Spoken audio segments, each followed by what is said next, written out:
Destaque. O destaque do dia é com ele, Sérgio Cruz. Alô, seu Sérgio Cruz, muito bom dia. Alô, gente amiga, bom dia. Marcos Faria, bom dia. Carmen Sestari, bom dia. Madureira, bom dia. Só alegria na Madureira. Madureira, hoje não tem, né, Madureira? Não tem. Você tá bem sem ter, né, Madureira? Quando é que vai recomeçar tudo de novo, Madureira? Eu tô com saudade daquele, né, aquele burburinho democrático. Na próxima semana já, Madureira? Na primeira semana de agosto, volta a sessão legislativa da Câmara Municipal de Campo Grande. Na ordem do dia, a CPI dos táxis. Na ordem do dia, comunicar aqui aos amigos do Silveira e da Fátima, que foram covardemente assassinados ontem, que o velório começa às 7 horas. Começou às 7 horas e o enterro vai ser às 4 horas da tarde lá no cemitério Parque das Primaveras. O prefeito Marquinhos Trade, na manhã de ontem, sancionou a lei aprovada pela Câmara Municipal, incorporando ao salário de médicos, odontólogos e médicos, dentistas e médicos veterinários, incorporando benefícios, né, que no correio, que o pessoal chama de penduricalho, que na verdade não é penduricalho, são benefícios, são conquistas que os trabalhadores no decorrer do tempo vão conseguindo, e agora nada mais justo do que a incorporação destes benefícios periódicos ao salário dos trabalhadores públicos. Não há como dar reajuste, né? Reajuste salarial, recomposição salarial. Então, o prefeito, juntamente com a categoria e com a Câmara Municipal, descobriu essa fórmula de contemporizar aí com a crise, né, que está batendo as portas. Batendo as portas, não, a crise já entrou, né? Já está lá dentro. Já tem até lugar cativo no orçamento doméstico dos trabalhadores, no orçamento público. Quer dizer, o que se fala é de crise. Ontem mesmo tivemos aqui no programa a presença do secretário de Fazenda do Estado e o assunto da entrevista, 90% foi a crise.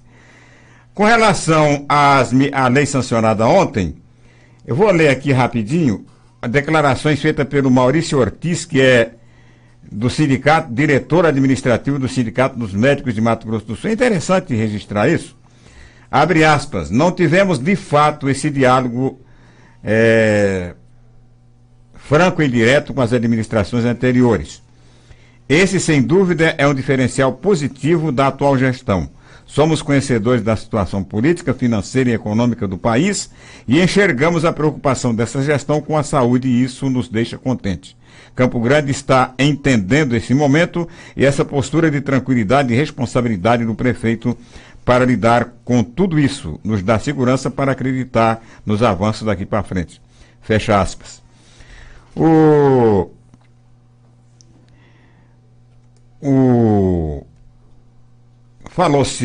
Tem se falado, e agora no começo do programa o Marquinhos lembrou da reforma política. O que se fala em reforma política, e ele foi profético, né? Ao dizer que não sai reforma, coisa nenhuma. É só conversa fiada. O pessoal vai lá, dizer, cada qual tentando fazer a reforma para atender os seus interesses imediatos, os interesses para a próxima eleição, tentando, como é que eu vou ficar, como é que eu faço para me sair bem, né? Não precisa fazer reforma política, até porque se não tiver voto, não adianta fazer reforma política e perde eleição. Eleição é só para quem tem voto. Quem não tem voto tem que ir para casa mesmo e acabou. E essa eleição vai ser uma eleição, creio eu, que um pouco diferente das eleições anteriores. O eleitor vai acertar, vai errar muito, mas o eleitor vai acertar muito também na questão, no problema da reeleição. Nós tivemos um exemplo na eleição passada para vereador em Campo Grande, onde a Câmara Municipal reformou quase 70% das cadeiras, fato inédito na história das eleições de Campo Grande, quando as renovações sempre nunca ultrapassa 40%. Dessa vez passou, foi 60 e poucos por cento, mostrando que a população já tem demonstrado algum interesse pela eleição. Não é no oba-oba, já está tendo algumas modificações que são feitas assim mesmo, são feitas lentas e gradualmente. Até porque a eleição, a prática democrática é demorado mesmo, né? Você não aprende da noite pro dia, você erra, você acerta. E a expectativa é de que o pessoal desta vez acerte mais do que nas eleições anteriores. Principalmente nessa eleição de deputados estaduais, deputados federais, até porque na eleição majoritária isso aí não, vai ser difícil para o pessoal acertar, até porque não tem em quem acertar, né? Vai ser extremamente difícil. Agora, com relação ao nosso sistema político, nosso sistema eleitoral, tem que se dizer o seguinte: o Brasil tem hoje o sistema eleitoral mais moderno do mundo, que é a eleição proporcional. Não existe sistema melhor. E alguns países, né, já estão procurando, inclusive, incorporar a eleição proporcional em seus sistemas. Por caso, por exemplo, da Alemanha, que já tem o distrital misto, né, que tem uma parte do eleitor das cadeiras são pelo voto distrital puro, e a outra metade das cadeiras pela eleição proporcional. A Inglaterra tem 2 ou 3 partidos de razoável densidade eleitoral, pleiteando já também eleições proporcionais, pelo menos parcialmente. Então, algumas nações já estão atrás. Por quê? Porque o sistema é realmente moderno, é um sistema que atende a todas as categorias, é um sistema que permite, por exemplo, o proporcional, a representação classista, a representação por categorias.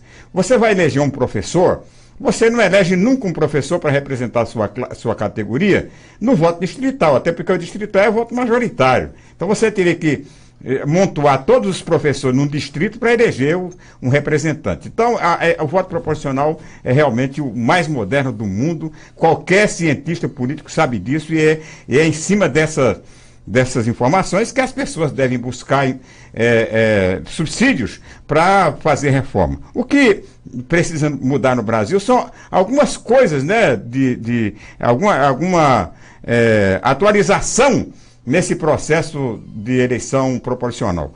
A primeira coisa que tem que fazer é acabar com a reeleição. A reeleição não pegou no Brasil, né? A reeleição atende meia dúzia de pessoas interessadas, mas não pegou. Até porque o candidato eleito, né, o primeiro mandato, ele faz visando exatamente o segundo. Aí termina fazendo uma coisa, transformando a administração pública numa luta pelo poder. Então, realmente não serviu. E ninguém fala nisso. Eu não vi ninguém falar nesta reforma que está tramitando aí em fim da reeleição. Ninguém falou-se no início tal, alguns concordaram, mas sem concordar sem concordar tal. E outra coisa que precisa acabar, para estabelecer uma cláusula de barreira natural, né? Essa aí não precisa fazer nenhum esforço. Acaba com o horário eleitoral gratuito. A hora que acabar com o horário eleitoral gratuito, 100% dos partidos nanicos vão para o tacho. Acaba, porque esses partidos vivem da venda de legenda para partidos grandes, em troca do horário eleitoral. Quer dizer, o partido grande, para aumentar o seu horário no rádio e na televisão, compra. Isso aí ficou muito claro nas delações da JBS, né? Todo mundo já sabia.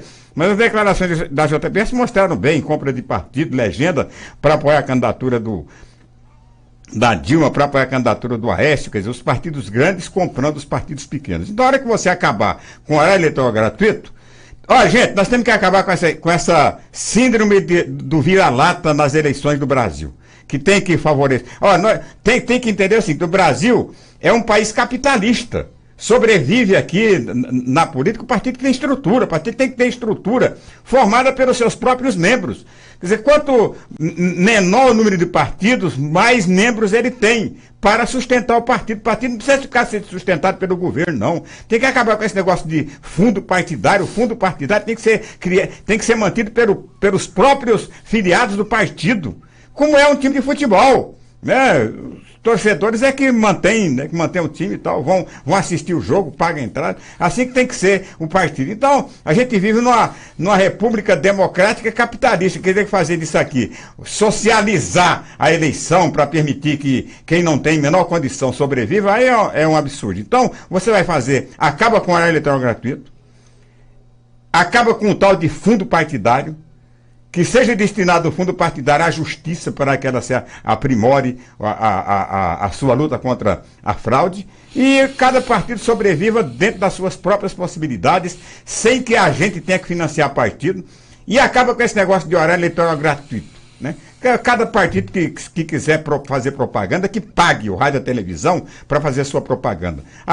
O jornalismo do rádio e da televisão fica à disposição para os grandes debates das questões políticas conjunturais. Então, quer resolver o problema, faz isso. Agora eu quero ver qual é o saco roxo no Congresso Nacional que vai propor isso.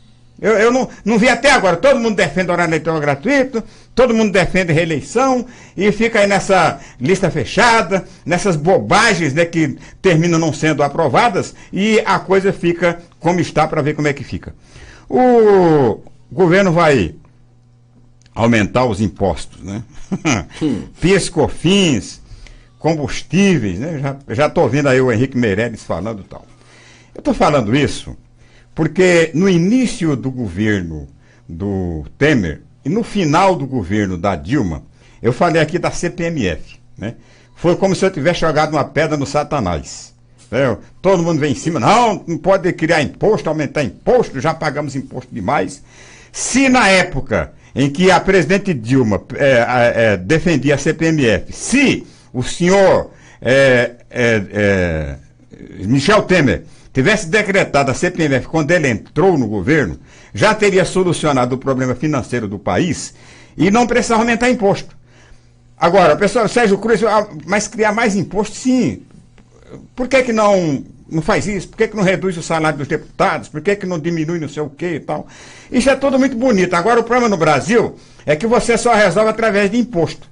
E isso aí já é histórico, né? Até pré-histórico. Quer dizer, tem um problema, ao invés de se criar uma solução, ter uma solução criativa, no lugar de se reduzir custos, porque a hora que você reduz custos, você termina reduzindo privilégios e até alguns benefícios, o pessoal cria o imposto. Criaram a CPMF, agora o Meirelles fala em aumentar o PIS/COFINS, em aumentar o imposto dos combustíveis, quer dizer, vai dar na mesma coisa.